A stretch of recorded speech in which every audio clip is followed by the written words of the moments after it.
Good afternoon. Thank you for joining us for our informational briefing. This is Monday, April 5th. We are in conference room 229. It's 3 o'clock. The Committee on Education, and the informational briefing is to look at the governor's Education Emergency Relief Funds, GEAR, and the Department of Education's plan to address learning loss for students. So, who do we have from the governor's office? Kim? Good afternoon, this is Kim from the governor's office, and also with me is Garrett Yoshimi from the University of Hawaii, who is also here to answer to some of the points, as well as Steve Terstegi, who's our project manager, who can also answer some of the questions to the specifics. Thank you, Kim. Would you guys proceed with your PowerPoint? Is that what you're doing? Yes, please. Go ahead, you may begin. Okay, thank you. And good afternoon, Chair Kidani, Vice Chair Kim, members of the committee. Thank you so much for this opportunity to share with you information on the Governor's Emergency Education Relief Fund. As stated, and I'll just state it here again for the record, I am Kim Sparlin, Director of Intergovernmental Relations and Policy in the Office of the Governor. Also with me today is Garrett Yoshimi, Vice President, Information Technology and Chief Information Officer with the University of Hawaii, who is one of the recipients of the funds, and Steve Terstegi, who's our project manager. Before I get too far into it, I also want to thank those that were members of the advisory group that helped develop this plan, as well as Mr. Darrell Galera, who is instrumental in bringing that group together. He developed a group that's really well balanced, and we'll show you that here after we go through some of the high level details, and also keeps them engaged throughout this process. So I want to say those thank yous. Just real quick, there we go. Real quick overview of what the GEAR funds were for those that are not aware. The purpose of them is to provide local educational agencies, institutions of higher learning, and other educational related entities with assistance to address the impact that the coronavirus has had. This is part of the CARES Act funding, and it is in addition to other funding that was given to educational purposes. As many of you are aware, there was several tranches of money that were given directly to the Department of Education, as well as the University of Hawaii in their roles as our IHE, our Institution of Higher Learning, and our FEA, which is the state educational agency, and learning a lot of the nuance between all of these different components and how Hawaii is very unique compared with the rest of the continental United States, and a lot of negotiations that we get to have with USDA because of that. The one big difference in this funding is it really was set aside for the discretion of the governor, and doesn't have some of the same requirements that general money goes to, that other money that went directly to the DOE and the IHEs had. So just real high level look here. There's two tranches of GEAR. So in year one, back in April of 2020, we were awarded just over 9.3 or 9.9, just under $10 million. That has been awarded, and we'll go through the breakdown of how that's going to be spent. And then earlier this year, another tranche of money came out. So there's another 4.4, almost 4.5 million that was awarded in February. And then I'm going to put a little asterisk here because of the way that this will then impact the GEAR funds potentially later on in August.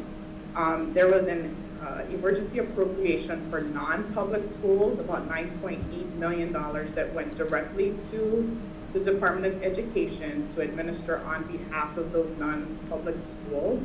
Any money that is not spent from those funds will then revert to the GEAR funds. So it's not money that we have right now. We don't know what that money is. We won't even know if that's something that will happen until at least August. So I wanted to throw that out there as well. The governor is required to award these funds to eligible entities within 1 year of receiving them. So real quick, We'll have a timeline here in a second, but just wanted to talk about the prohibited uses of these funds as well. They can't go to administrative costs, executive costs, those kind of things. They are to go to the schools. They must include support for remote learning, which was, the biggest impact, obviously, that we all saw through this pandemic. And the governor has the discretion, like I said, to deploy these funds. So the timing, wanted to put them side by side so everybody can see how these get laid out. The year one, we certified back in April of 2020. Year two was an automatic certification, with the EAMS being a separate one that we had to send in certification for, and that was done in February. The award notification came out a little bit later than that, certification for the phase one funding wasn't applicable for phase two. In June of 2020, we conducted several advisory group meetings, we'll talk about those in a little bit, to come up with a plan that was then submitted to the US DOE in July of 2020. It took them a little while to go through that, as you can imagine, going through 54 different plans. It took them a little while to go through it and get back to us. A couple of emails, a couple of qualifications to make sure that we were all on the same page. In the language, we are required to award the funds. That's not to be confused with obligated and spent and contract and all that stuff, but award the funds no later than April 15th, 2021. For year two, that is January of 2022. And right now it's just a January date that's thrown out there. There's no guidance beyond January, and that ties back to the award period. And then the funds for year one have to be obligated by September 30th, 2022. So we've got some time, we had some time not only to award them, but then also some time for those funds to be obligated. And then for the year two funds, they need to be obligated no later than September 2023. Right? So as I mentioned, we put together an advisory group. Daryl Galera led the charge on this. And I want to again thank those that were on this advisory group who devoted time away from their normal duties, their pandemic duties, and jumped on the phone a couple times during the month of June to help us really inform this plan. And they have agreed to be an ongoing resource. So as you can see from the group, there's a balanced representation of higher and lower education, as well as public, private, and charter schools, including down to the principal level of several K through 12 schools across the state. So it was very deliberate that we had voices from, again, higher, lower, private, public, kindergarten through 12, and make sure that all of those voices were heard. As you guys are really well aware of, each school and community that it serves is unique, and we wanted to make sure that this group was diverse and represented that widespread view and those widespread needs. So that was really deliberate when we put that group together. The US DOE directions said that we have the opportunity to truly rethink education, think outside the box. So in June, Governor convened the group. June 4th, he convened the group and charged the group with rethinking and transforming their approach to education due to the impact of the pandemic themselves. On June 16th, his message to the group included things like, this pandemic is changing Hawai'i, and every organization needs to reinvent itself in the post-COVID-19 environment.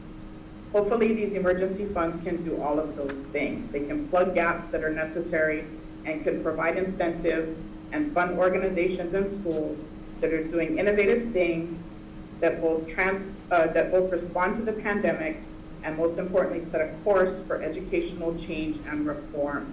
So as you can see, the charge to the group was not just put a Band-Aid on it. We really want to look at how we can bounce forward from this pandemic and provide some tools and resources to our agencies and our educators so that they can have an ongoing benefit from this, and it's not just a one-time influx of cash that solves one problem. This is an ongoing solution. So the advisory group set up, after initial discussions of where everybody was coming from and what their experiences were, really set themselves around the criteria to use the funds to build on the shared vision of thousands and thousands of educators, parents, teachers, community members that developed and embraced the 2017 Hawaii Blueprint for Education. So that was very much a stepping off point for this group. Wanted to continue work that had already been done and make sure that we were not going back and recreating the wheel, but take some ideas that had already been thrown out and maybe not addressed and take this opportunity to address them. Another criteria was to aspire for innovation and reinvention with the understanding that every organization needs to reinvent itself in the post-COVID-19 environment as Governor had charged. And then finally, to be bold and future-focused to set a course for educational change and reform that results in both relief and sustainability. So those are the core principles that the group settled around. Throughout the discussions with the group, it became clear that while every community is unique and every student is unique, there were some commonalities amongst them. It became clear that the most significant impact of the coronavirus on schools is the negative impact on student engagement and learning as a result of, I'm going to go through a litany of the list that the group threw out in our discussions. So the first two, obviously, I think this committee and several others have had many conversations around the lack of access to and the availability of devices and technology for the students directly, especially for the most vulnerable students and the families in those areas that needed additional support, and the lack of connectivity for that remote instruction. So it doesn't matter if we can teach them, if they can't get to it, that's a problem. As you know, there was $39 million that Governor gave to the Department of Education to help address some of this. Another one that became really, really clear early that the group kind of grasped onto, and we'll talk about that a little bit more in detail later, is the need for the parent or guardian training, because even if we could get the devices to them, they were finding that some of the support at home that was anticipated wasn't necessarily there. So things like being able to troubleshoot when a microphone's not working, how to get into the right Zoom link, and what do you do when you have 3 different teachers and 3 different methods. So really talking about parent or guardian training to support the remote instruction of the children. So that's one thing that we want to highlight. Another one, and this wasn't just in Hawaii, was the need to improve the quality of remote instruction resulting from the abrupt transition, due to the emergency.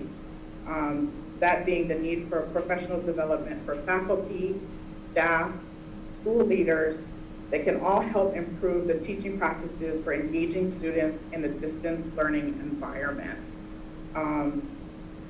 Also talking about the need for resources, including professional development for faculty, staff, and school leaders to address the emotional learning needs of the students.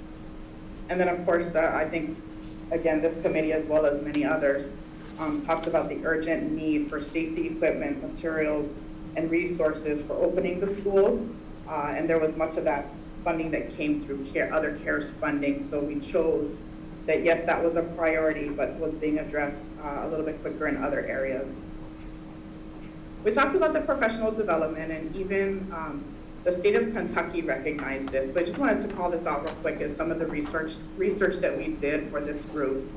They were also looking at professional development for their schools and their education, their Department of Education. And so just to highlight, it's not just us. We're all struggling through this as a nation. So to get into the plan elements themselves, I just wanted to break it down a little bit here, and I'm going to kick off to a couple other people as we go through this to answer some more specific questions. But we talked a lot about, helping the teachers, educate the educator and train the trainer. And so $5 million was committed to this distance learning teacher academy that is being run through the University of Hawaii. They are developing the curriculum, the education design, and then we'll then turn that into educational opportunities for our educators. So many of us know that our educators spend a lot of their money and a lot of their time bettering themselves, and this is one way that we can support them. So before I go on too far, I want to open it up to Garrett to add a little bit more of where we are with this program in the last few months, and just give you an overview. Thanks, Gail. Appreciate it. Chair Kidani, Vice Chair Kim, members of the committee, thanks for the opportunity. This is a really great opportunity to execute an investment in both our public and as well as our private school teachers in the pre-K through 12 range. And the project is all about creating both the strategies as well as the methods of delivery to develop curriculum specifically tailored to deliver online so that we can deliver the maximum benefit to the kids in our community. This is about creating both new ways as well as streamlining existing ways or existing methods of delivering curriculum. It is about curriculum development, and it is an investment in that it both is professional development for the teachers, and this is specifically targeted at public and private K through 12, as well as creating an open educational resource, so essentially a free and open resource for not only the teachers that have gone through the training, but for all teachers throughout the state of Hawaii to take advantage of the materials developed as a result of the program. The effort in this particular project has ramped up through the fall as in terms of being able to organize the leadership around. The leadership includes representatives not only from the University of Hawaii, but from the Department of Education, the Hawaii Association of Independent Schools, and represents both public and private teacher and institutional interests across the state of Hawaii. We have focused on a couple of delivery windows. So the primary delivery of these resources and this work will happen over the summer of 21 and summer of 22. Leading up to both of those summer academies will be activities in the spring of 21 now and the spring of 22 to kind of determine and best recruit a lot of interested folks from across these different communities, create a bunch of interest, determine where both the interest as well as the needs are in terms of developing curriculum, and to the best extent be able to deliver that in the summers. The approach in the summer, going into the summer of 21, is to hit as many of these high-value topics as possible, and then looking at the summer of 22 to be able to scale further in the areas that are of the highest interest, and that we can create the best value in terms of creating curriculum that's reusable on a going forward basis. The outcome of the project is not only skills development, but it's also to create this repository of free and open materials that can be used and be used well across all of our public and private institutions. Happy to answer any other questions you have at this time. Thank you, Garrett. And Chair, if you don't mind, we'll leave questions to the end because I want to get through the next pieces, real quick so that we can have that ongoing kind of interrelated dialogue and you can see how these various pieces mesh together. So the next largest tranche of money is $4 million to innovation grants. And this is going to be functioned through the RCUH for a couple of reasons. One is if we give the money directly to the Department of Education, there's an equity of service component. There were a lot of lawsuits up and back last year between things that Betsy DeVos at the time was saying what normally happens with equity of services. There's also some limitations on then how that can then be spent. So we felt that it would be best not to necessarily go directly to the Department of Education, but run it as a true grant program through our CUH so that the charter schools and the private schools can come in with a more level playing field, so to speak, when it comes to money, not innovation, but when it comes to the money component of it. And so it will be run through the RCUH, and it's going to be informed by a lot of the work that UH is doing right now in this Distance Learning Academy, and then some other dialogues that Steve Tertegi is having with stakeholders, with our office, with the advisory board group, and then a few other select folks from that advisory board group that have just been a little bit more engaged. So that's another portion, that's a large portion of it. And I apologize, I neglected to forward my screen, so I apologize for that. So this is that $4 million.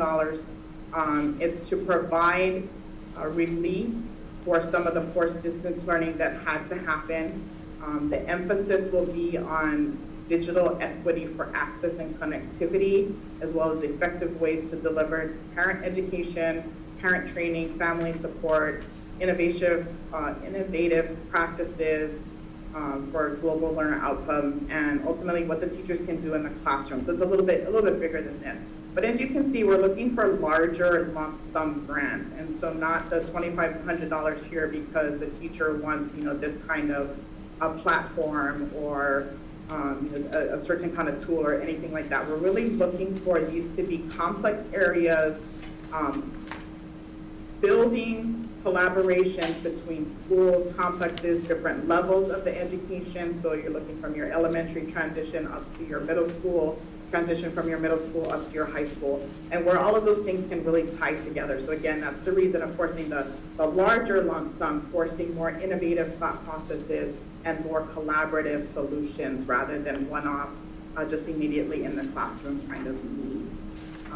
So that's the innovation grants. We talked a little bit about the impact that the group was seeing on parents and the support or the lack of support that they were seeing from the families. And so right now there's $100,000 put out there for this community of practice. We initially called it a network improvement community. That got a little wonky and a little scary. So it's really just about a support network for the parents themselves. So right now that's at about $100,000. Department of Education is doing some things around this area as well with call centers. So we don't want to, again, double efforts. Want to make sure that we're utilizing the money in the best way possible. Another thing that the university is doing that I think is really interesting and the governor's really proud of is this transition assistance for high school students. And again, I'm going to kick it back to Garrett to talk about this, but I think we've all recognized that our poor seniors from last year and this year aren't having that normal junior-senior transition up into the college experience. And so University of Hawaii raised their hand and stepped in and said, hey, we want to help them out with this. So I'll let Garrett speak to that a little bit more. Thanks, Kim. This particular one is directly focused on the graduating classes of 21 and 22 to provide access. So you showing out to the governor already? Sorry, say that again?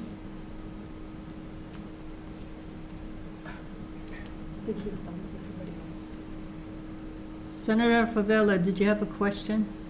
Oh, I'm sorry. I'm sorry. Can you mute your mic, please? I'm sorry, go ahead. Sorry, I pressed the wrong one. No worries. I feel you. We're all there. We're totally there. So the early engagement one is all about direct focus on providing support for the graduating classes of 21 and 22, all the high school students.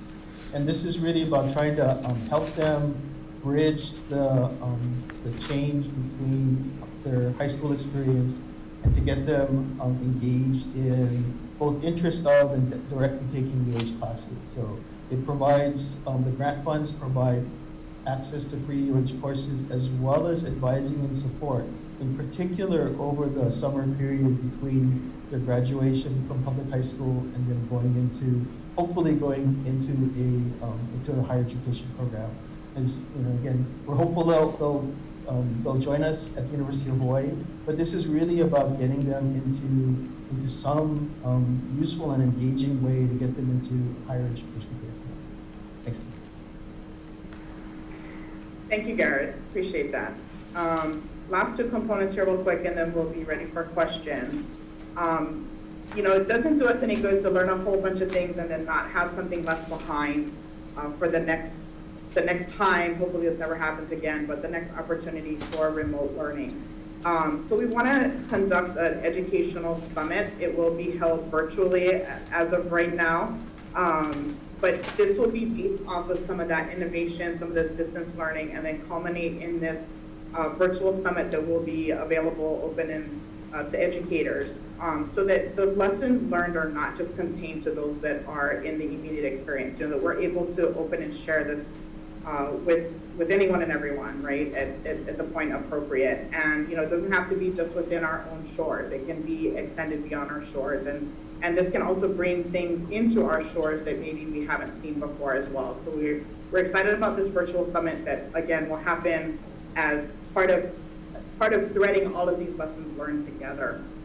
And the last component to this that holds all of this together will be this innovation team that will help design and stand up that virtual summit, because there's a lot of work to that. We know our educators are busy.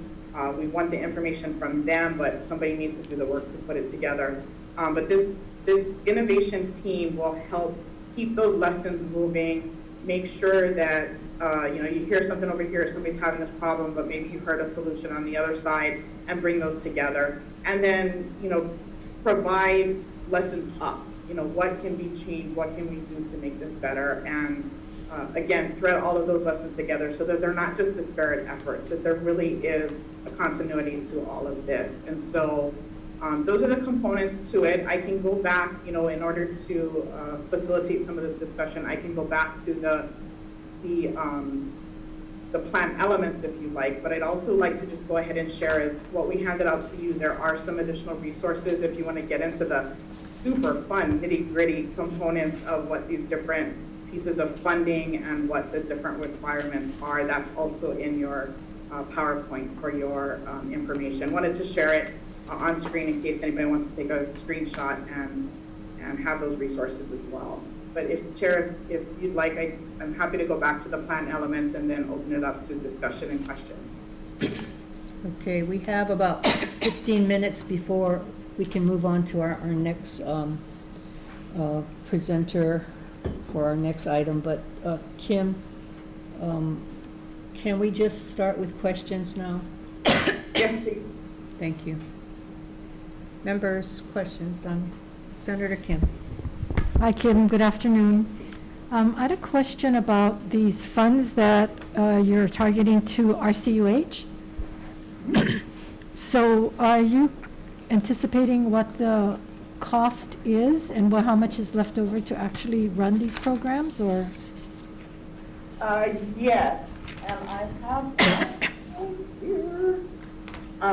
So UH and RCUH has been very gracious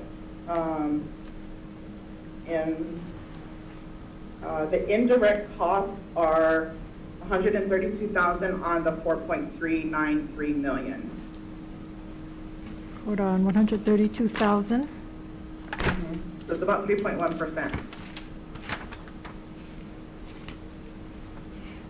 Now, is that from both RCUH and UH? That's just the RCUH portion. Garrett, correct me if I'm wrong, I think you guys went at 5%? It's a mixture, so it's 10% of the direct cost, which turns out to be about 4.5% of the total. So 230,000 out of 5 mil. Actually a little higher because there's the other 600,000.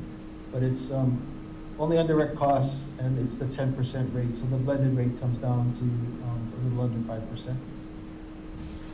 Okay, yeah, so the university takes a percentage, RCUH takes a percentage, and then the money left is RCUH go out and they hire people to implement these programs? Is that the model? Excuse me. So what will happen is there's a project manager, Steve, who's on the line here, that will oversee that. The innovation grants themselves will be run through him and several members of the advisory group that have volunteered to continue that on. So there's not necessarily a cost there. It's that $4 million that'll be going out, just under $4 million that'll be going out. Yes, so the part for the virtual summit, part of the innovation team, coordination, and the parent network, the parent and family network will then also be contracted out. But I mean, we only get so much money, right? So when we go to contract out, they know that whatever it's gonna be, this is the bottom line. You know, so if it's, we need a virtual summit for, you know, 50,000, they're gonna get 50,000. They've got to figure out their own taxes, they've got to figure out their own UI, they got to figure out all that stuff on their own. So under the governor's innovation team, it's 150,000 going to RCUH to manage this. I guess I'm having a hard time understanding why you're running it through RCUH, because again, university will take a cost off the top, and so will RCUH. And you know, and I'm not sure this innovation team basically is going to design the virtual summit, but the virtual summit has an additional $50,000. And this one is 150. So can you guys give us the breakdown on these costs? I mean, it's easy to just say we're going to run it to RCUH, but have you looked at what other opportunities are there? Part of it was expediency, you know, being able to get it moving and not have to set up new budget costs and budget codes and those kind of things. But I can definitely send a breakdown to the group of how exactly where every penny is going to go. Yeah, because just because this is federal funds doesn't necessarily mean we're just going to expend the money the most Sure. expedient way and maybe not the most efficient way. Appreciate that. Thank you. So Kim, all of the funds for the first GEAR grant of 9.9 million has gone to either UH or RCUH, and that's it? Only those two entities? As the initial awardees, and then they will be sub-granted out. Although depending on who you talk to, which Okay. term you use can change, but they'll eventually be subcontracted or sub-awarded out. The GEAR 1 monies was received a year ago, in April 2020. It was awarded a year ago, and then we just draw down as expenses come out, as laid out in contract. So can And you give me actual activities that have happened since we were awarded this monies? So the programs that you've talked about, have they started already? Has the Distance Learning Teacher Academy started already? Yes. And how many teachers have been served in this Distance Learning Teacher Academy? So Kim, let me answer that one. So the initial activity through this spring will be primarily around a handful of teachers, but more about organizing for the summer. So we're putting together both levels of interest from the community of public and private teachers, and then looking to the two summer programs in 21 and 22 for the primary delivery to teachers. I believe the spring activities are serving a number of relatively small groups, so on the order of a few dozen teachers, but the real focus is to deliver the bulk of the teacher activities for both professional development as well as curriculum development in the two summers. To give you an idea of perspective, so the bulk of the grant monies in the Teacher Academy cases actually go for participant stipends. So to make sure that the teachers are, some of their costs are offset as they work through the summer on this. About 2.3 million, 2.4 million is actually set aside for direct stipend payments to the teachers that participate in the academies, as well as for any faculty time that needs to be, or faculty for the academies that need to be compensated for to run the academies themselves. So the teachers are getting stipends to participate in these classes? That's correct, because these are typically multiple weeks over the summer. And you know, for a lot of the teachers, a lot of their summer activities is where they either do professional development or other activities or other teacher activities on their own, which is how they supplement their income over the summer, because they're not compensated during the summer period. So the stipends will offset the fact that they aren't working for those periods at the same time. So the grant awarded, it was probably too late to help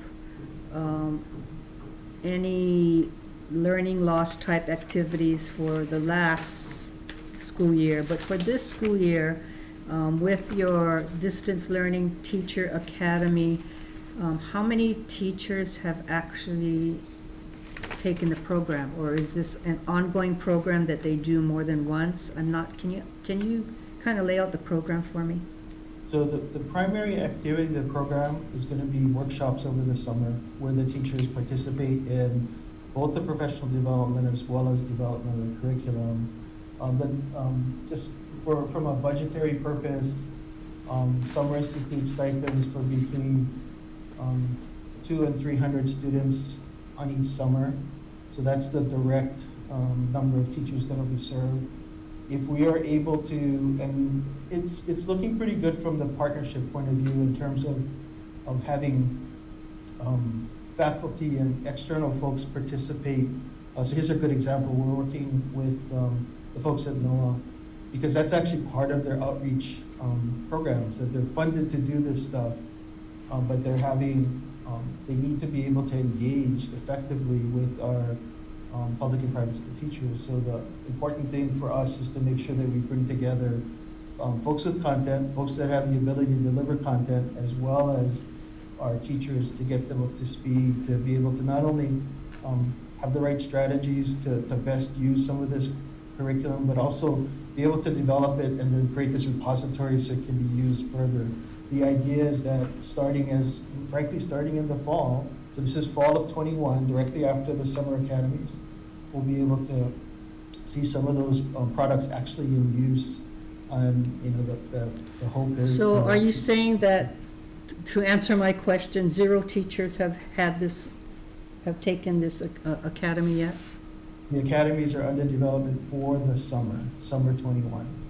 Okay, that kind of bothers me a lot. I mean, we got the award over a year ago. We are in the pandemic now.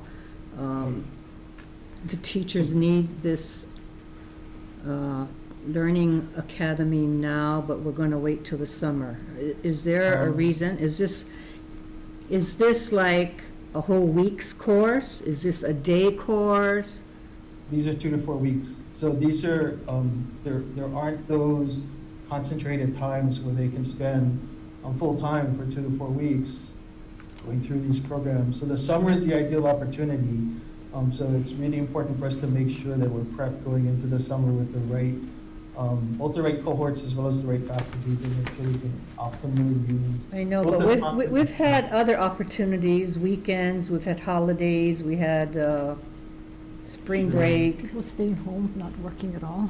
I mean, I guess I'm flabbergasted that the purpose of this, by the time you put it into action, my wish is that the pandemic will be over by then, but We all hope so. I just think that we have taken too long on this. Can I follow up on that? Sure. In addition to that, by the time the summer comes around, are they developing this going forward? Because the pandemic certainly has changed everything, and by summer, things will be different. And I'm not saying there's going to be a new norm. So it's being developed now, but is it going to be effective for the following school years?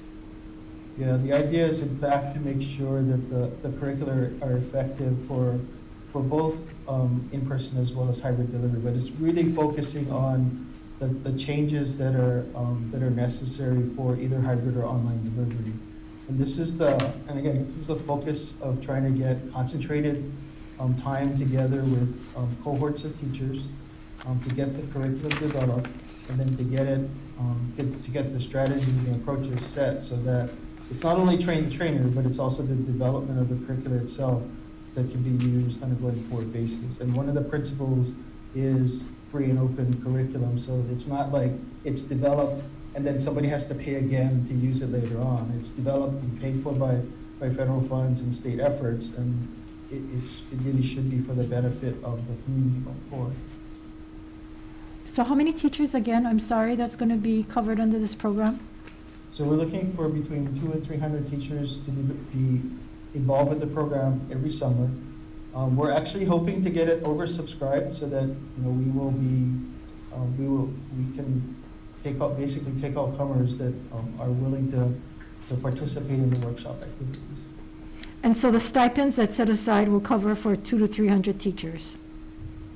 For each summer, correct. I'm sorry? That's part of the budget for each summer. Each summer, so this is going not just this summer, but the following summer? Correct. So we're funded for the summer of 21 and the summer of 22. So the curriculum in 22 is going to be different from 21? So the curriculum in 22 will build on the efforts of 21. In some cases, we may be able to scale to larger groups by repeating on the existing successes of creating curricula. But also, we expect to learn from the experience in the summer of 21 and frankly, the following fall and spring to see what we can do to create more effective programs going forward. Okay, my final question, Madam Chair. What about the measurements or return on investment? How are you folks measuring that?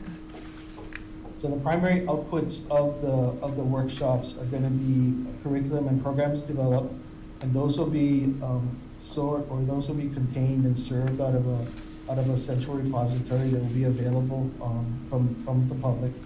So that's the primary outcome that we will measure as a result of the delivery. It's also the number of participants through the programs, both in our educational outreach as well as the actual workshops themselves.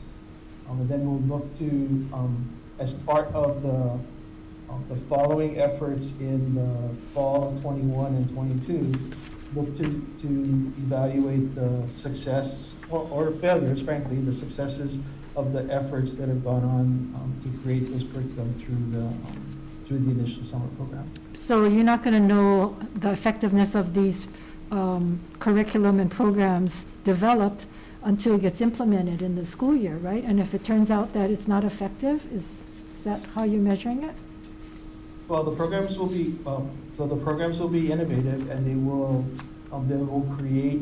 be created by teachers for use by teachers. So, we will have to see how the programs work in implementation, but the programs will be developed and the core curriculum will be developed by teachers that have both the experience as well as the expertise in those areas. Okay, thank you. So, have all of the grant funds for year one been awarded, Kim?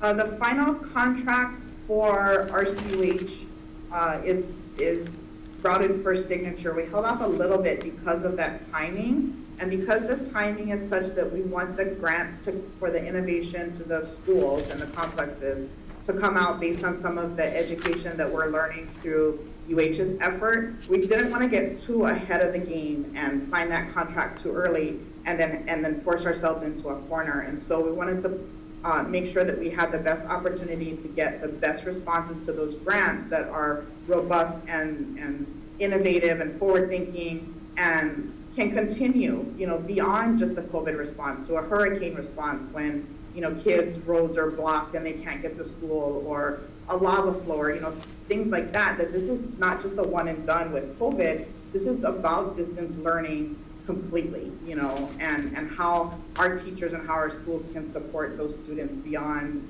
just this COVID pandemic.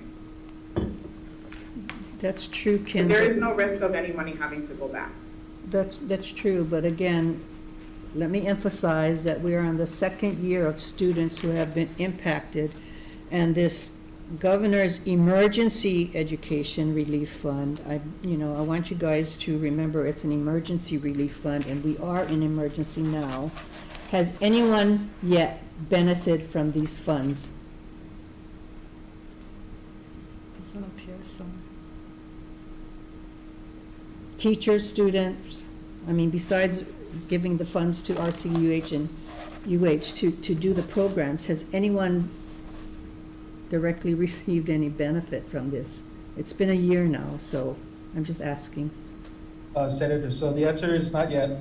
And the second part of that answer is there's quite a bit of work that's going on to make sure that we are delivering coming out the door as soon as we get to the summer.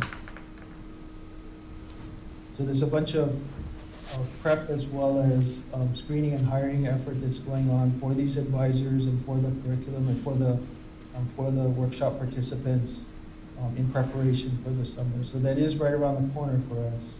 But to answer your question, there have not been funds directly expended as yet to deliver directly to the teacher.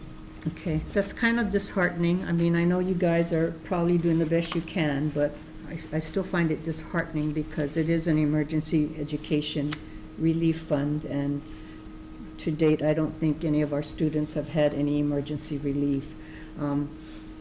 You know, a few years ago, we had the Essa task force, which Darryl Galera led, and back then, they talked about some of the things that we have discussed today, including the digital divide and the need for digital devices, the need for interconnectivity. Do you guys know yet how many students are without digital devices or interconnectivity? Has even that study been made? You know, I'm gonna defer that to the next section. I understand Department of Education is coming on. And part of the reason that we chose not to go down that path with these funds, one is it's really a somewhat small amount of funds if you're looking at the number of students and the cost there, but there was $39 million of the CARES funds that was given to DOE to help with that device and that connectivity issue. So I'm going to defer to them for the details a little bit more on that, if you don't mind, Chair. Well, I've asked them before and I've not gotten a clear answer, so, okay. Senator Favela, I don't know if you're still on, but did you have questions?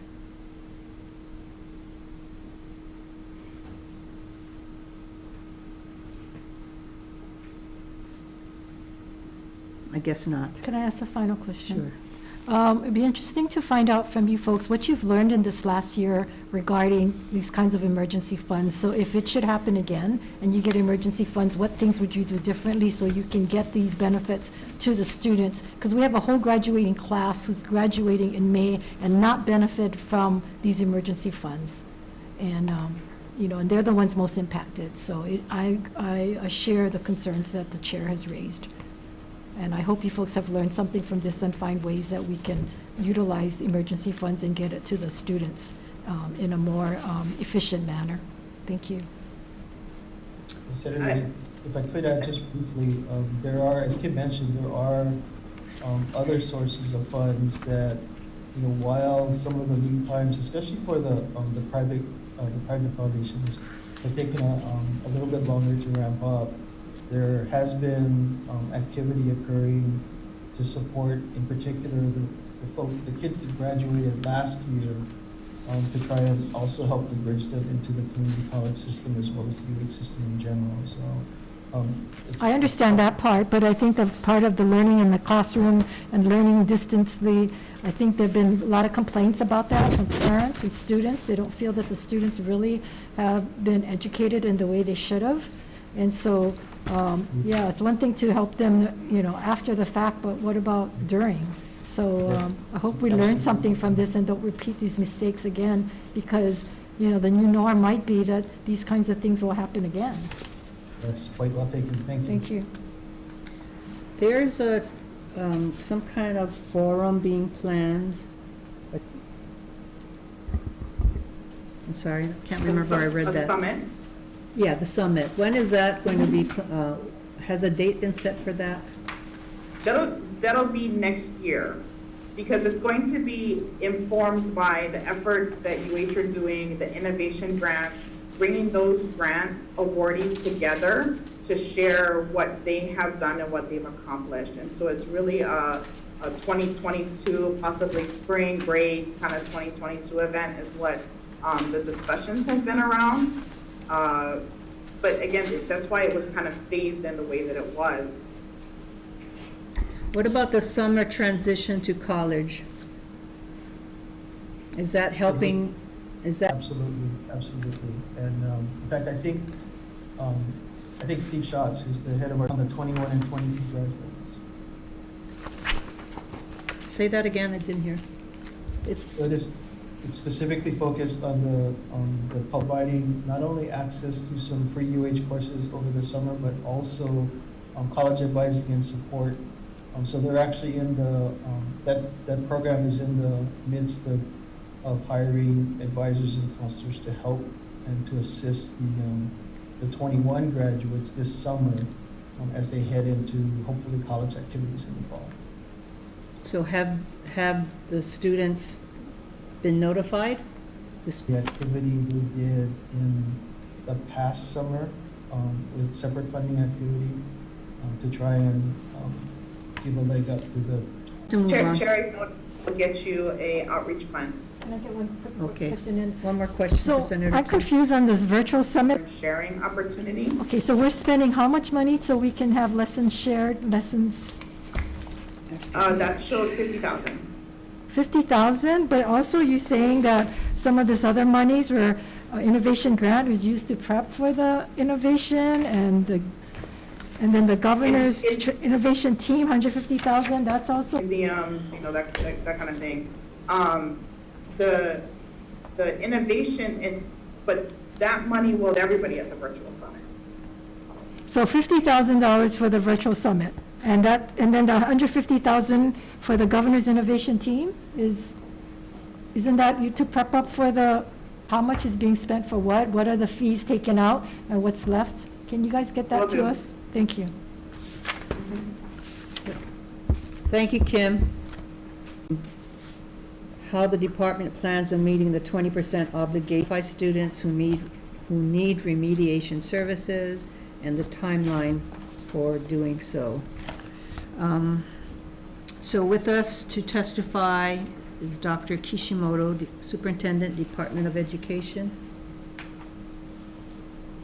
Aloha and good afternoon, Chair Kidani, Vice Chair. Let's start with a data point from the last presentation.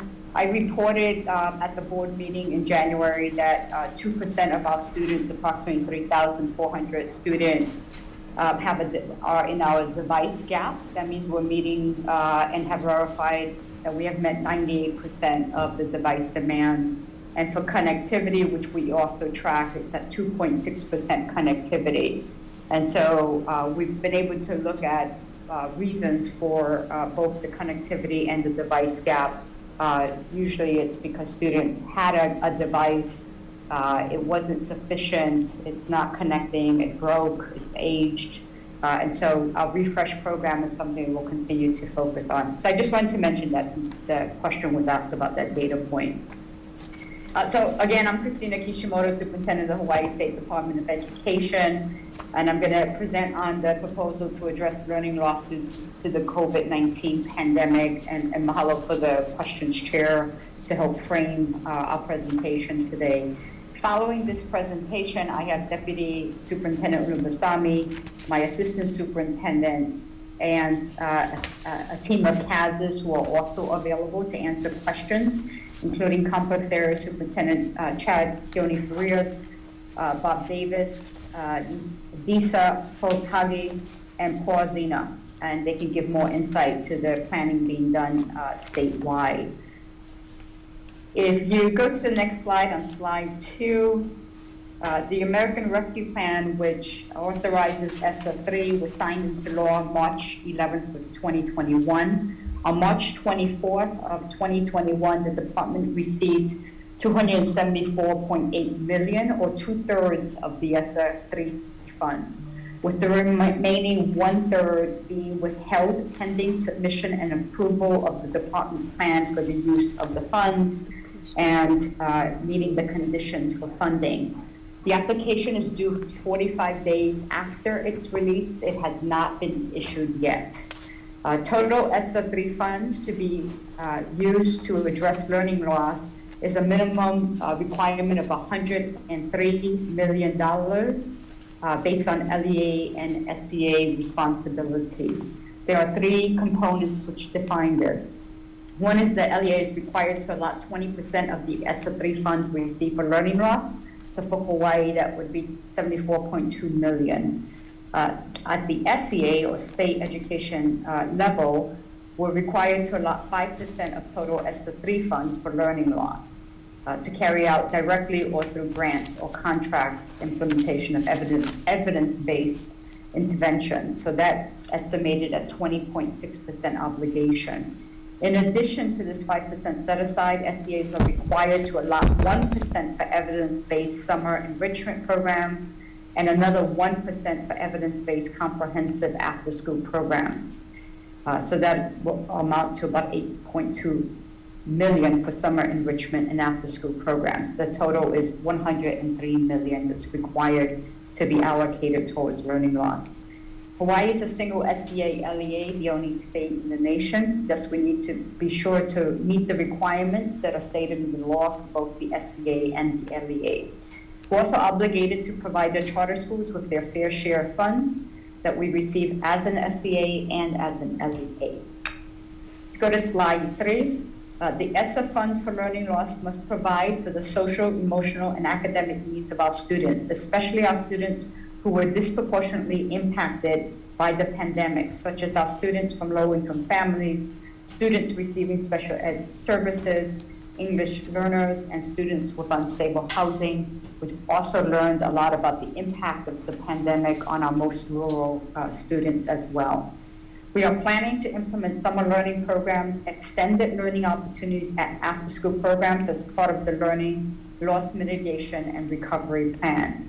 As you will see in the presentation, the department's tri-level leadership has been approaching learning loss through a stacked services model to implement the array of allowable uses for academic learning, social emotional learning supports, mental health services and supports, to motivate students to be part of their learning community, and other services which act as social safety networks such as transportation and some of to increase student access to schools. On slide 4, as we developed our plan for the use of Essa 3 learning loss funds, we need to consider the requirements tied to the funding. The allowable uses of the funds we received are outlined in the legislation. Safely returning to in-person instruction, stakeholder input, which includes students, families, civil rights organizations, disability rights organizations, school administrators, educators, and unions, and the submission of an application outlining our plan for the Essa 3 funds are requirements of the American Rescue Plan Act. On slide 5, you'll see that the department previously shared learning loss mitigation strategies at the informational briefing in January prior to the American Rescue Plan being enacted. Learning loss strategies include returning students to our campus for more in-person instruction, summer programs, specialized student support programs, accelerated personalized learning programs, and on-campus and off-campus learning opportunities such as internships, career explorations, and athletics for students. Work groups are being organized and have been organized to plan for learning loss as well as for distance learning. One of the individuals that's on the panel and available for questions is Keone Farias. He, along with Teacher of the Year, former Teacher of the Year, Matthew Williams, are co-chairing our review of our distance learning plan that we used this year. What did we learn that worked well, what did not work well, so that we plan appropriately for next year. And on their committee are a number of teachers and administrators. If you go to slide 6, just a quick summary on the 2021 Summer Learning Program. The Summer Learning Framework, which we are using for our planning, provides guidance for schools as they plan summer programs based on their student needs and estimated costs. Programs are prioritized for graduating seniors, students who are academically behind, students in transition grades such as incoming kindergarten, elementary to middle, middle to high school, and high school to college or career. And identify students with engagement challenges due to the pandemic, of which each school principal and team carefully tracks those students with engagement challenges. Slide 7. Just going to go over some programs and activities to mitigate and remediate learning loss. We have ramped up in-person learning opportunities for fourth quarter. Our CASs, principals, and school staff have done tremendous work to welcome back most students to a full in-person model for the elementary schools. The middle and high schools have also made efforts to increase secondary students for full in-person or blended learning. Schools have been focused on monitoring seniors on their progress to graduate, using longitudinal data system, and providing support for post-secondary plans, whether that's community college, trade, four-year college, military, and so forth. We are also providing opportunities for students to ramp up in the areas of talent and interest by offering workout and conditioning after school, theater and music programming. We believe this is essential for students who may need motivation to come to school in person. Go to slide 8. Opportunities for summer learning include official summer school at 17 sites, including e-school, school learning hubs at various sites in the complex areas. There are plans for 212 school learning hubs in all 15 complexes, or across all 15 complexes. 132 at the elementary level, 36 at the middle intermediate, 32 at the high school level, and 11 schools with multiple grade levels, and 1 community school for adults. Programs are focused on credit recovery, credit advancement, enrichment, remediation, transition, or intervention. We also have a summer start kindergarten transition program, high school sports camps, early college courses, a DOE summer internship program for rising and graduating seniors. We had this last year and had a very successful first year of our internship program. And Next Steps to Your Future for class of 2021, which is the summer advising and personalized counseling support and UHCC career exploration classes. Various specialized student support programs are also offered to meet the needs of our students in special education, English learner services, and students in alternative learning programs. Schools also have the option to request funds to pay counselors and social workers during the summer for additional support. And we'll actually be looking at and talking with the Board of Ed about setting up or targeting part of our federal relief funds to increase our counselors, particularly those working during the transition grades, to reduce the student to counselor ratios during these next 2 years. Superintendent? If you look at slide. Superintendent, Yes. I'm sorry. Yes. We have 25 minutes left, and I still have to get to the Board of Education. Can you go quickly over the next few slides so that we can get to questions, please? Yes, of course, sure. On slide 9, for fall opening of schools, the planning for fall opening of schools is also the beginning, so principals and teachers can plan together. As I mentioned, our elementary schools have been opening, which also helps support preparation for in-person learning. We are visiting elementary schools over these next few weeks to support schools. Today I was at Iliahi Elementary with Principal Yukumoto and Cass Davis. And these visits really help with seeing the differences between schools and what the school principals need. Slide 10, just want to mention that we continue to have a data dashboard with learning loss metrics, course marks, high-risk attendance, off track to graduation, social-emotional learning, the HM, TSS. All of those data points are there and available for the public. Slide 11. We also have been tracking quarter by quarter how students are progressing with their grades. Grades and attendance are critical metrics for progress of students.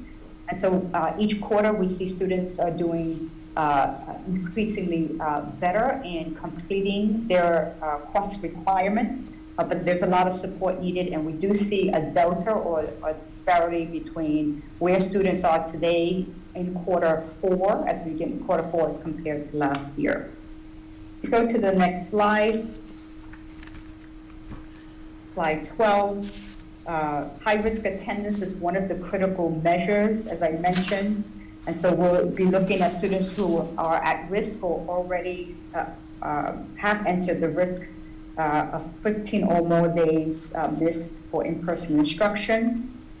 If you look at the next measure on slide 13, that is the off-track to graduate. That's another measure to look at. Again, each quarter we have more seniors meeting graduation requirements or credit requirements, and so We are in a better place each quarter, but that's support that we need to continue to provide. If you go to slide 14, you see that we are also tracking students who are receiving special education services. Schools have made tremendous efforts to support students. As of March 27th of 2021, 92% of students receiving special education services have had an IEP meeting held this year to discuss support to address learning loss. And so there's a whole array of services there. Heidi Armstrong, AS Armstrong, is on with us and can answer questions related to special education students. I will mention that we have been prioritizing students receiving special ed services on campus since the start of the school year. Slide 15.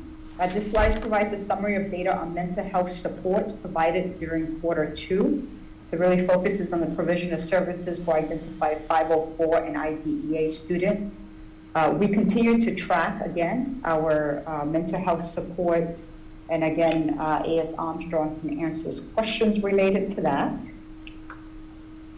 And I will wrap up with the next slide and just thank you for the opportunity to provide some details. Again, you have a team of ASs and complex area superintendents available to answer questions. So mahalo, Chair. Thank you, Superintendent. That was informational, and I appreciate the slides and the data within here. I have a few questions that I wanted to talk about, to ask.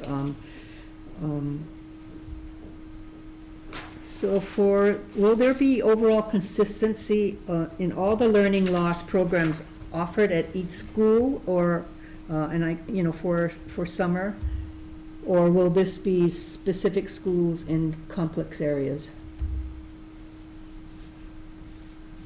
So we have some schools that, let me know if I'm answering the wrong question. We have certain schools that are small or have staffing challenges, and they are partnering up with other schools. So there are groups of schools providing summer school in the closest hub school. So 2 or 3 schools may be working together. But there's over 200 schools that are providing at their school sites summer offerings. So many of our schools will be providing a number of options at their school site or at the nearest school as a partnership program. Thank you. Will elective courses be offered during summer, or only required courses? So there's a number of opportunities both for credit recovery for key required courses and core content areas, but there are also courses that are enrichment, enhancement, or courses to get ahead on whether credits or areas of interest, such as a robotics program or a STEM program or a music program. So we want the whole array of offerings, and that's what schools are being encouraged to look at in their offerings. Thank you.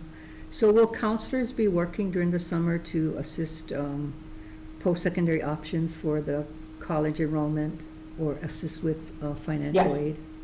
Yes, so we are already recruiting and started early with that recruitment, even before the summer program is fully implemented, because we need that support of counselors for our students. How do they assist those students that may have had hopes for athletic scholarships and athletics did not happen this year? How do they help those students? So there are a number of areas of support, whether that's if students need to videotape their practice or their performance, athletic directors and athletic staff are providing those supports. So it's by school depending on what students need. We have opened up our gyms and our weight rooms for conditioning in our fields. And so we work hand in hand, our counselors work hand in hand with the colleges, whether the student is ready to graduate or is trying to lead up to a scholarship. If the student has a scholarship and there are specific needs, the student comes with that documentation of what they need. And it's either the athletic team that's leading that, depending what that is, or it's a counselor at the school site. They are all working, they are all on board, yes. So for the students who are graduating seniors this year that are involved in athletics, are there opportunities for them to participate in co-curricular activities, if any, that are going to be offered during the summer? So if you don't mind, I want you to hear from one of the CASs. I know Disa Hagi is on, and so is Chad Farias or Bob Davis. If one of you can unmute and just talk from the school level what you're doing to provide the support for our athletes, student athletes.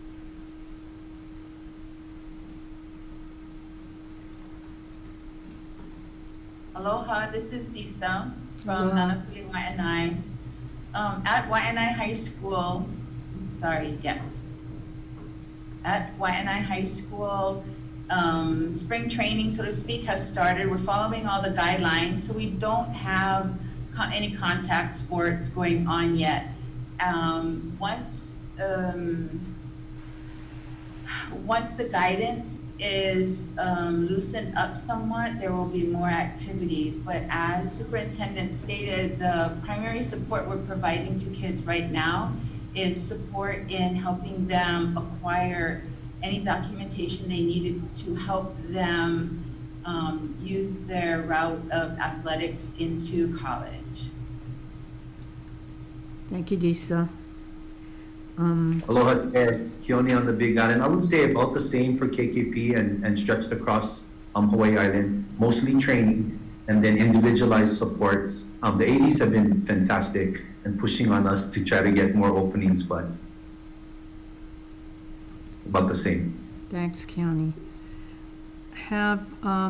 So is this going to be not just for athletics? What about for those students who want to be music majors or arts? Are those activities also being opened up for band members or? Yeah, Aloha, Chad Davis, go ahead. I was going to say, this is Keone again. I've been to a couple of concerts on Hawaii Island, had to sit in my car and listen to the Hilo Intermediate one, and was able to see Kiao perform in person, but people have been very creative here on Hawaii Island. Thank you. Yeah, I'll speak. This is Bob Davis. Similarly, our schools have been actually having their after-school practices and such, making sure, they use their outdoor areas, space themselves, following all guidelines.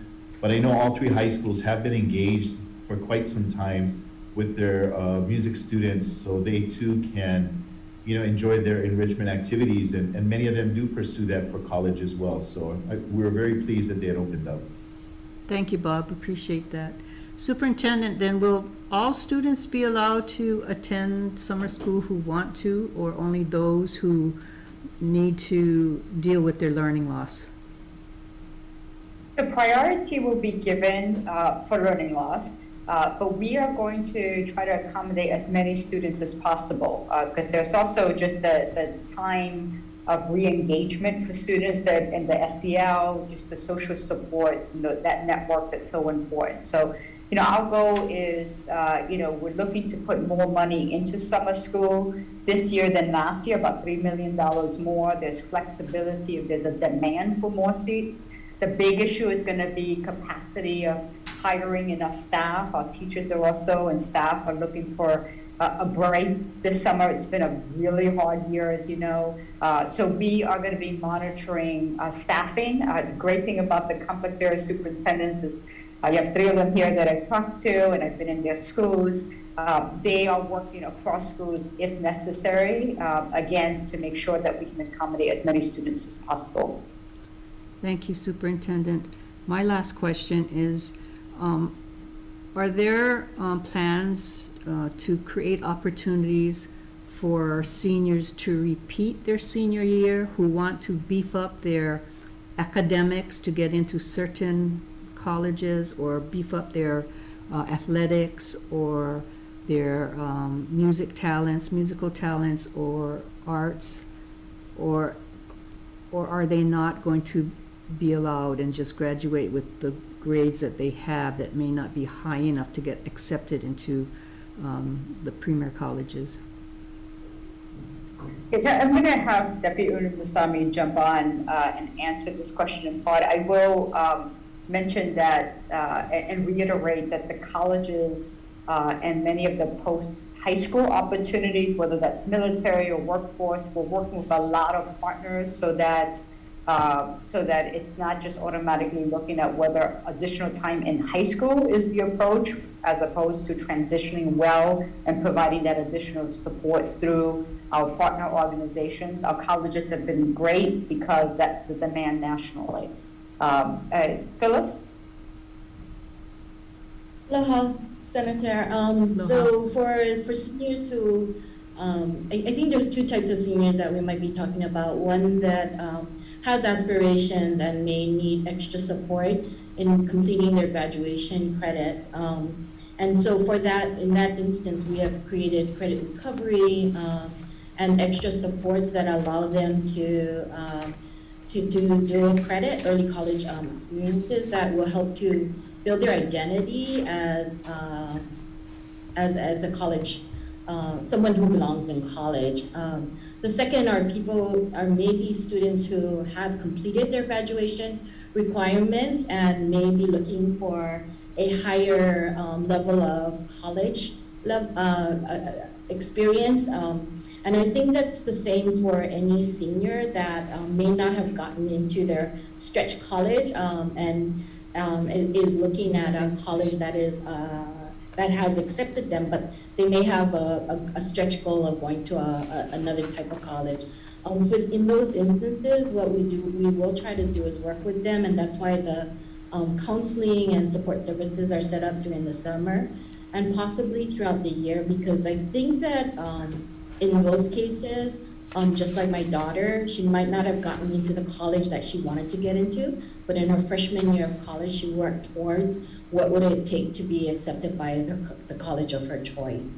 And so there are ways in which kids can personalize their experiences in their first year of college in order to show that they are a viable candidate for the college of their choice. Thank you for that, Phyllis. I appreciate. I can add something, if you don't Sure. mind. Sure, Bob. One of the things that we've realized in talking to our high schools is that the colleges and universities are very understanding of where the current seniors are at due to the pandemic. And what we found is they've been in very good contact with the schools and with the students. And I can say that professionally and personally, as my daughter is graduating this year and going away to college. She applied to state schools, WUI schools, and private schools, and they've been very accommodating, knowing that she's at a public school in a pandemic. I will also say that I'm aware of other students. It was mentioned about playing sports, and a kid playing football at a public school. That's a pretty rural school, but did pretty good academically and was pretty good in sports.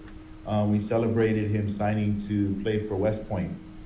So it is good to know that the colleges and universities are very understanding of the situation that the kids in 2021 are in. So we're happy for those kids. Thank you for that, Bob. Superintendent and all of you, thank you so much for being on, and I'm sorry we didn't have more time to devote. We are on a very strict timeline before we could go on forever, but they're going to cut us off at 4:30, and I still have to get to the Board of Education. But thank you very much for joining us. Thank you, Vice Chair. Aloha. Aloha. Okay, moving on to the last item on our agenda, the Board of Education. Is Catherine Payne with us? I'm here, Senator, and Kili Nama'u is also present. Keely. I also have Bruce and Lynn Fallon. I don't know if they're on. They're not in the Zoom Okay, connection. thank you. Do you have something prepared, Catherine? Would you like to? Well, you gave me 3 questions. Do you want me to go Yes. through those questions? Please. Okay, the first question that you asked was, when does the board plan on taking up the DOE's plan on learning loss? And we actually began that discussion earlier, but in April, at our April meeting, there is a meeting of the Finance and Infrastructure Committee that will address the part of the summer plan that was deferred from the ESSR 2 monies. We asked the department to go back and take a look at those funds, and they'll be presenting them, and that's just on the funding part. But also in the general board meeting on that day, we will be asking for an update. Perhaps it will be similar to what you have heard today on the plans for what the department is doing to address learning loss with the federal monies that have been added to the resources that we have in the ESSER 3. So that will be a discussion and an update on April 15th. And in May, the Finance and Infrastructure Committee will also take up the funding for that, because the process is that the board needs to approve the department's funding. And as you know, we did not approve all of it last time, and that was deferred until this meeting coming up. Thank you. On April 15th. So, do you want to take each one and ask questions, or did you want me to go through? No, go ahead and finish. Yep. Okay, so the second question you asked me was, what priorities has the board issued to the department regarding the plan for learning loss? And we actually had 2 resolutions that were given to the department. One has expired because that was just specifically for last summer, but the second resolution is ongoing. And the primary part of that resolution is what is reflected in the plan that you just heard about, is that the most vulnerable students will be prioritized. But we certainly are in support of all students, whatever their needs are that have accumulated during this time, whatever their needs are will be addressed. But the priority being for students who have the highest loss of learning. The third question you asked was, does the current meeting schedule meet the DOE timeline? And we do have one general board meeting scheduled each month, which was a change this year. But what we have discovered is that as things have come up, we have scheduled several special meetings where we have addressed specific topics that were needed. And sometimes 2 or 3 a month of these special meetings just focusing on a specific topic. So the board is willing and ready to schedule whatever additional meetings are needed to make sure that we are addressing what needs to be done to make sure our summer and our fall openings are done smoothly and that the needs of the students are fully being met. Thank you. Did Keely want to jump in and say anything? Keely, are you there?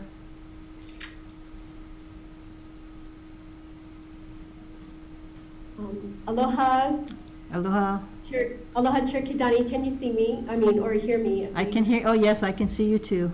Aloha. Aloha. I just wanted to say, just to add that I'm in Maui County anyways, I'm just taking a personal interest in working with some of the schools on some of their summer programming. So just to say that I believe all hands are on deck this year to support the students with everything as best we can. The department, everybody is ready and willing to make whatever is needed to support the students. And I'm certainly doing that right now here in Maui, working with principals and other educators, trying to help students and motivate them and engage them hopefully this summer.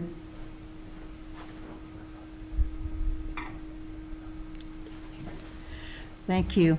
So I read in, I'm not sure if it was the DOE's notes or report, that we have probably 16% of our seniors that may not make their requirements for graduation.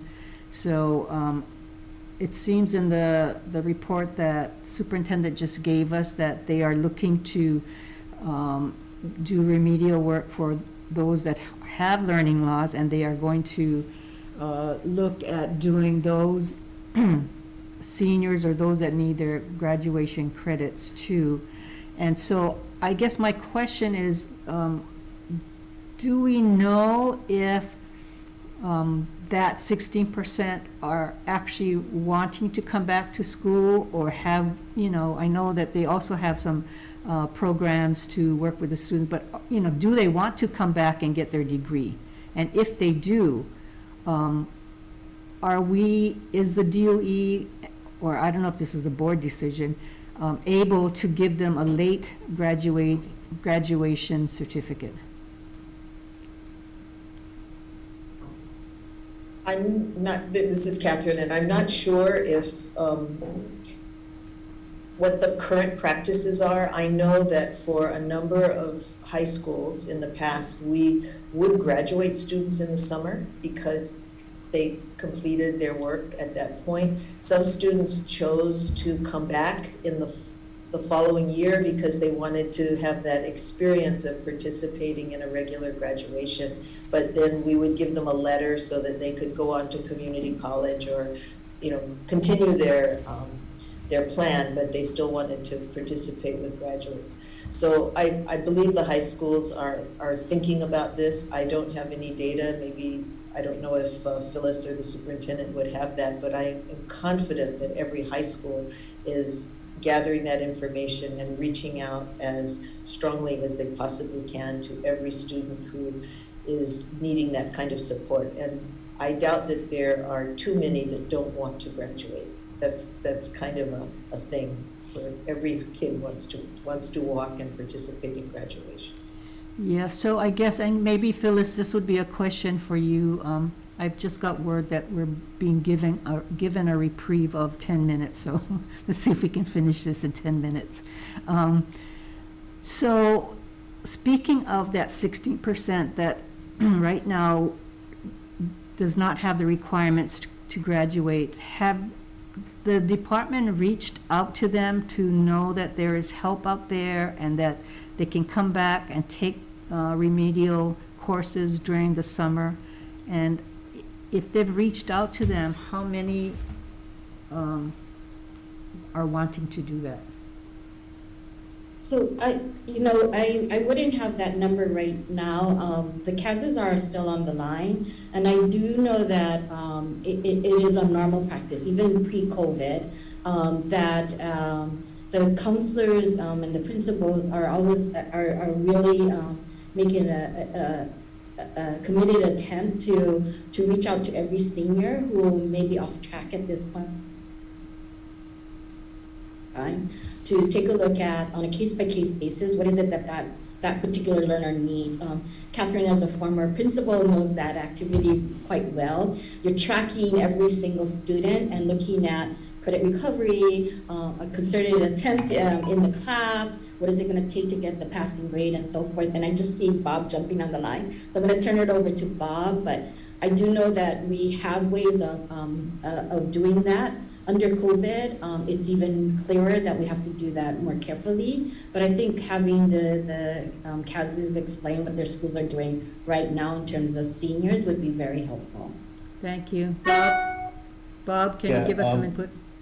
Sure. I've met with all three of the high school principals and asked that specific question pertaining to their graduates, and what the LDS data system shows and what they currently have occurring on their campus is slightly different, because LDS only refreshes, for semester and yearly marks. And so, like Milani High School has the refresh class for those that needed the extra semester.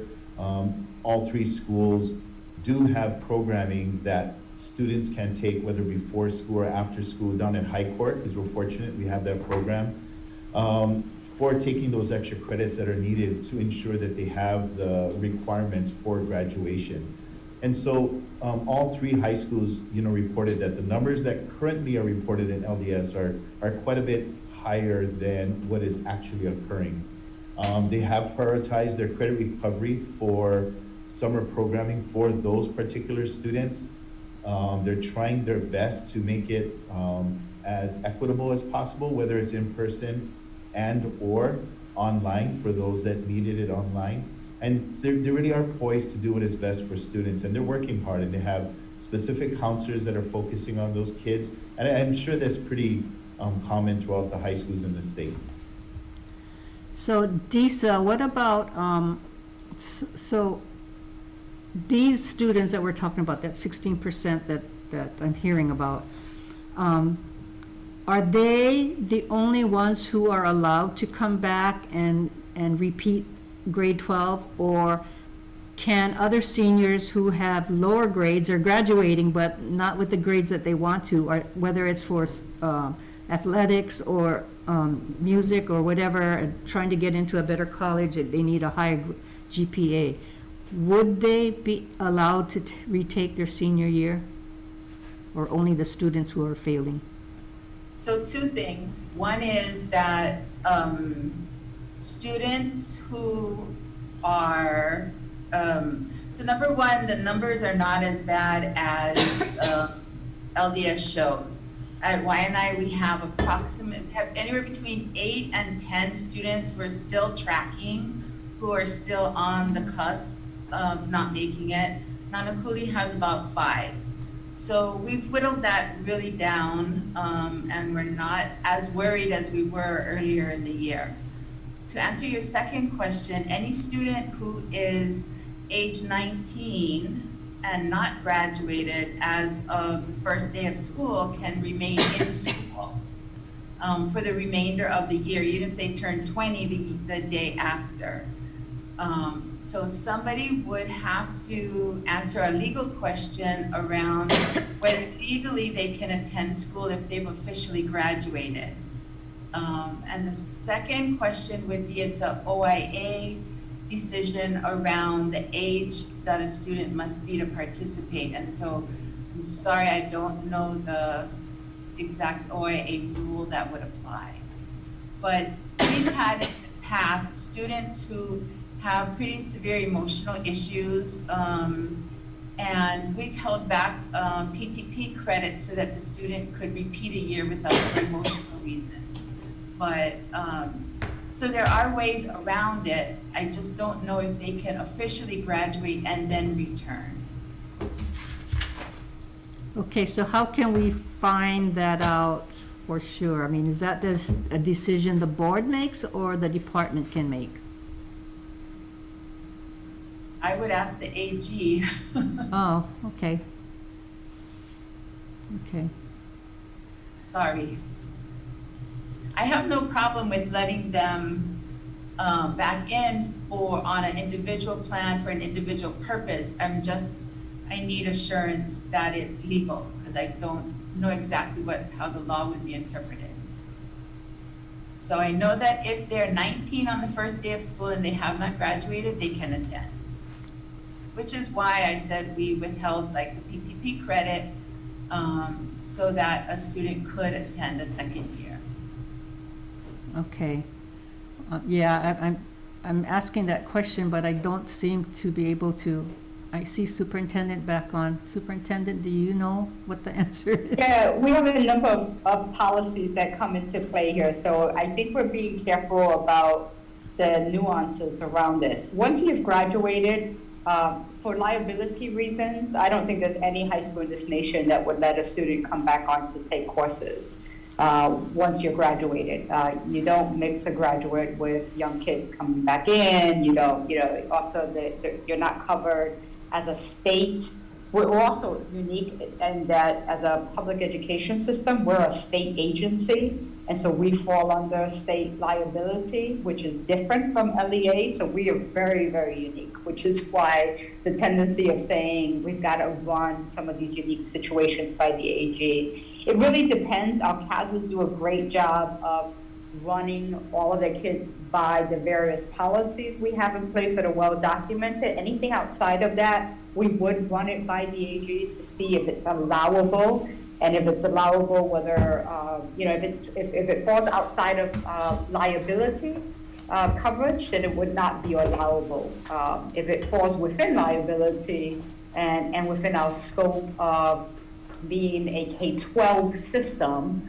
Otherwise, we would be moving to adult ed or to early college partnership with a local university rather than doing that on a high school campus. So we do have very clear policy, Madam Chair. I don't want it to seem as if this is a gray area, because it's not. It's mostly very black and white. If there are specific nuances that we need to look at this year, we will, just like last year we did it. It's one very quick example. Last year, our summer program for kids that were behind who were graduating was very, very successful. And part of it is that the high schools took part of Q4 and transitioned right into summer very seamlessly. They did not wait to end Q4 to then start some separate summer credit recovery. They just made it all contiguous. And so we'll be doing the same thing now because that was highly successful. Again, if there are more specific questions, we can look at answers to those specific questions. So it's, again, there are so many different conditions. Thank you. I think that you provided the answer. Basically, if they don't have the credits to graduate, they could repeat as long as they're not 20 before start of school. But if they have the credits to graduate, then you graduate them. And or they can go transition to adult ed and be connected with a college, especially a community college. They don't have to be a graduate to start community college courses. And we would try to keep them going so they can be with their age peers. Thank you. Thank you very much. Thank you for Mahalo. staying on past 4:30 with me. Mahalo.